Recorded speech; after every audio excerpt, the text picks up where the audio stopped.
Voy a mostraros cómo modificar los atajos de teclado de VirtualBox o incluso descubrir los que hay por defecto. Para ello nos iríamos aquí en Archivo, nos dirigimos en Preferencias y aquí tendríamos los atajos de teclado. Voy a hacerlo grande. Aquí tenéis los atajos de teclado de VirtualBox, es decir, del administrador de VirtualBox.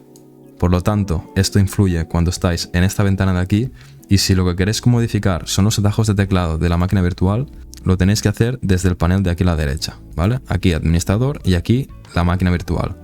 La Hostkey Combo, este atajo de aquí, si os dais cuenta, es el anfitrión, que es el que cuando os dice las tres combinaciones de acceso directo, lo denomina como la tecla de anfitrión, que es el control derecha.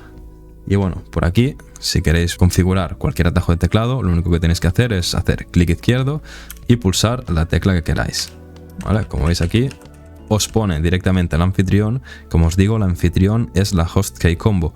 Entonces, en este caso sería control derecha más L. Control derecha, entended que es el control de la parte derecha del teclado. No tenéis que pulsar control y flecha derecha, ¿vale? Sé que para muchos esto es de cajón, pero bueno, para otros no tanto, así que lo aclaro para que lo sepáis. Y como veis aquí tenéis un montón de atajos de teclado que bueno, podéis configurarlos o simplemente pues averiguar cuáles hay por defecto para así utilizarlos en vuestras máquinas virtuales.